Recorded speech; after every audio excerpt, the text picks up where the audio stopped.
Around the World in 80 Days by Jules Verne. Chapter 31, in which the detective Fix takes seriously in charge Phileas Fogg's interests. Phileas Fogg had found himself 20 hours behind time. Passepartout, the involuntary cause of this delay, was desperate. He had certainly ruined his master. At this moment the detective approached Mr. Fogg, and looking very closely at his face, asked, "Very seriously, sir, are you in a hurry?" "Very seriously," replied Mr. Fogg. "I insist," continued Fix, "it is very much to your interest to be in New York on the 11th, before 9 o'clock in the evening, the time of departure of Liverpool steamer. I have a very great interest. And if your journey had not been interrupted by this Indian attack, you would have arrived in New York on the morning of the 11th. Yes, 12 hours before the departure of the steamer. Well, you are now 24 hours behind time. The difference between 20 and 12 is 8. 8 hours is to be made up. Do you wish to try to do it? On foot?" "No, on a sledge," replied Fix. "On a sledge with sails. A man has proposed. This means a conveyance to me." It was a man who had spoken to the detective during the night whose offer he had refused. Phileas Fogg did not simply reply to Fix, but Fix had shown him the man in question, who was walking up to him down up and down the station. The gentleman went to him, and an instant later Phileas Fogg and this American named Mudge, a hut built at the foot of Fort Kearny. There Mr. Fogg examined a very singular vehicle, a sort of frame laid on two beams, a little raised in the front, like a runner on the sledge, and upon the 5 or 6 persons could be seated. On the front the frame was fastened to a very high mast, to which an immense Bridgetanian sail was attached. This mast, held firmly by metallic fastenings, held the iron stay, which served to hoist a large jibber sail, and at the rear the sort of rudder allowed the apparatus to be steered. As could be seen, it was a sledge-sloop rig. During the winter on icy plains, when the trains are blocked up by the snow, these vehicles are extremely rapid trips from one station to another. They are tremendous Okay, they carry a tremendous press of sail. From one more than a cutter, with the wind behind, they glide over the surface of the prairie with a speed equal to, if not greater than, that of an express train. In a few moments the bargain was concluded between Mr. Fogg and the owner of the sleighing craft. The wind was good, and it blew a strong breeze to the west. The snow had been hardened, and the Mudge was certain that he could take Mr. Fogg in a few hours to Omaha. There Our trains are frequent, and the routes leading to Chicago and New York are numerous. It was not impossible to make up the time lost. There should be no hesitation in making this attempt. Mr. Fogg, not wishing to expose himself to the discomfort of the trip in open air, with the cold rendered more unbearable by speed, proposed to her to remain under Passepartout's care at Kearny Station.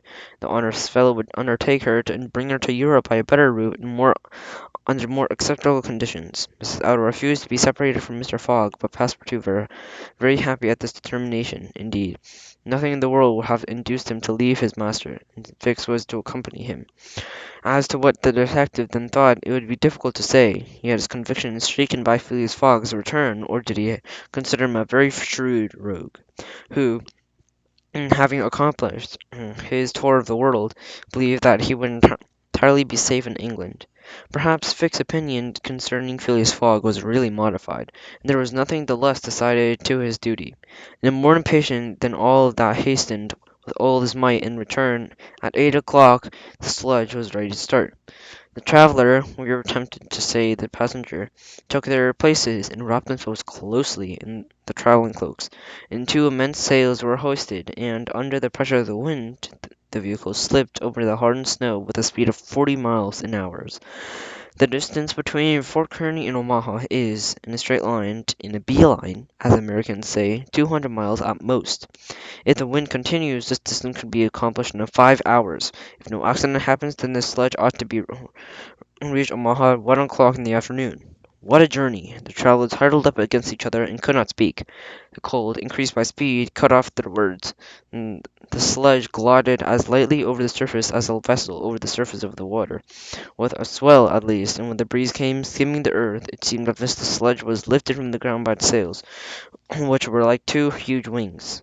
Mudge, at the rudder, kept a straight line. In turn of the tiller he corrected lurches which the apparatus had a tendency to make. All the sail was carried, and the jib arranged so that no longer was a screen of Britain, and the topmast was hoisted.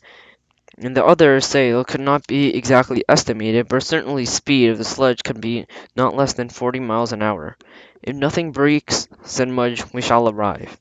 If Mudge's interest to arrive at time agreed upon for Mr. Fogg, hurrying his plan, he had stimulated the promise of a handsome reward. The prairie which the sledge was crossing in a straight line was as flat as a sea as it can be called a frozen pond. The railroad which ran across the station ascended from southwest to northwest. By Grand Island, Columbus, an important Nebraska town, Schuyler, Fremont, and then Omaha. During its entire course, it followed the right banks of the Platte River. The sledge shortening this route, it took course of the arc described by the railroad. Mudge could not fear being stopped by the Platte River, and at the short bend in front of Raymond, as if it was frozen over. And the way was entirely free of obstructions, and Phileas Fogg had only two things to fear: an accident happen to the apparatus, or a change or a calm of the wind. The breeze did not abate; on the contrary, it blew so hard that it bent the mast, which the iron fastenings kept firm. These metal fastenings, like metal cords of an instrument, resounded as if a violin bow had produced their vibrations. The sledge slid along in the midst of the plaintive harmony, and of a very peculiar intensity. These chords gave fifth and the octave, said Mr. Fogg, and these were the only words he uttered during the trip. Miss Out, carefully wrapped in furs and cloaks, was preserved as much as possible from the attacks of the cold.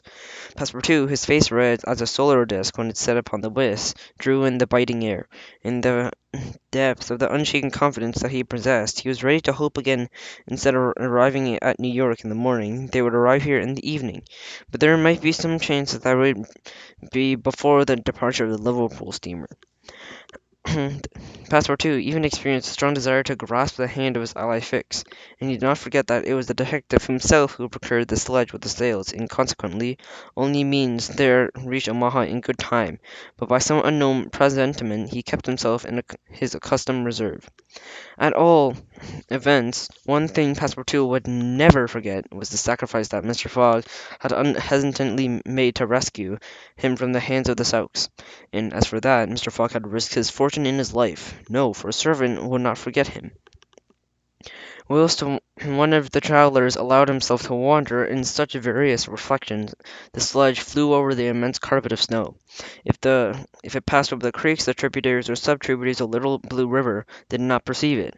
The fields and streams are disappeared under uniform whiteness. The plains, absolutely deserted, comprised between the Union Pacific Road and the branch uniting Kearney to St. Joseph. It formed as if it were a large uninhabited island. Not a village, not a station, not even a fort. And time to time they saw passing like a flash some grimacing tree, whose right skeleton was twisted about by the wind. Some flocks of wild birds rose, and sometimes only pearly wolves, in large bands, gaunt, famished, and urged by a ferocious demand of nature, veered with the sledge in swiftness. Then Passepartout, with revolver in hand, had himself ready to fire upon those that came nearest. If any accident had stopped the sledge, the travellers, attacked by these ferocious carnivorous beasts, would run at the greatest risks. But the sledge kept on its course, and was not long in getting ahead. The whole soon howling band was left behind, and at noon Mudge recognized a certain landmark that was crossing the frozen course of the Platte River. He said nothing, but he was sure that it was 20 miles more to reach Omaha. Indeed, 1 hour after, the skilful guide, abandoning the helm and hasting hours the sails, unfurled them, and whilst the sledge, carried on by its irresistible force, accomplished another half-mile under the bare ropes, and finally it stopped, Mudge pointing out a mass of roofs with white snow, and said, "We have arrived." Arrived! Arrived indeed! Which the station, by numerous trains, in daily communication with the eastern part of the United States. Passepartout and Fix jumped on the ground and shook their stiffened limbs. They helped Mr. Fogg and the young woman to descend from the sledge. Phileas Fogg sat generously with Mudge, whose hand Passepartout shook like a friend's, and all hurried towards the depot of Omaha. In the Pacific Railroad, properly so called, it has terminus an important city in Nebraska, placing by the Mississippi base in connection with the great ocean. As to go from Omaha to Chicago, the the Chicago, Rock Island, or Pacific Road is taken, running directly to the east and passing 50 stations. A through train wasn't ready to start. Phileas Fogg and his companions only had time to hurry into the car, and they'd seen nothing of Omaha. And Passepartout acknowledged himself that it was not to be regretted, as they were not on a sightseeing tour. And with very great speed into the state of Iowa through the Council Bluffs, Des Moines, and Iowa City. During the night it crossed the Mississippi in Davenport. The entered they entered Illinois at Rock Island. The next day, on the 10th, 4 o'clock in the afternoon, they arrived at Chicago and already risen from its ruins, and sitting more proudly than ever on the shores of beautiful Lake Michigan. 900 miles separated from Chicago and New York, the trains are not wanting at Chicago, and Mr. Fogg passed immediately from one to another. In the nimble locomotive of Pittsburgh and Fort Wayne, Chicago Railway started at full speed, as if it were understood that the honorable gentleman had no time to lose. It traversed Indiana and Ohio, and passing by the populous cities over the wide expanses of agricultural land. But with few pauses, in the 16 hours after leaving Chicago, Ohio was reached, and at 35 minutes after 9, on the evening of 11th, the train entered the great depot of Jersey Walls, in the walls which are watched by the Hudson River from the station, the eastern terminus of the railroad of great magnitude. 51 passenger and 81 freight trains departed every 24 hours, and an equal number arrived. Steamers and sailing vessels lined the miles of docks extending on both sides of the station, and the mighty river were filled with craft of all kinds engaged in commerce of New York, which rose in front of travelers as they emerged upon broad covered way running in front of the depot, where the gigantic ferry boats of the railroad company received the land their myriad of the travelers, and pausing not to work in their day or night. At 35 minutes after 9, after 9 at night, the train stopped in the depot and very near the pier of the Cunard line of steamers, otherwise called the British or North American Royal Mail Steam Packet Company. The China, bound for Liverpool, left 35 minutes before.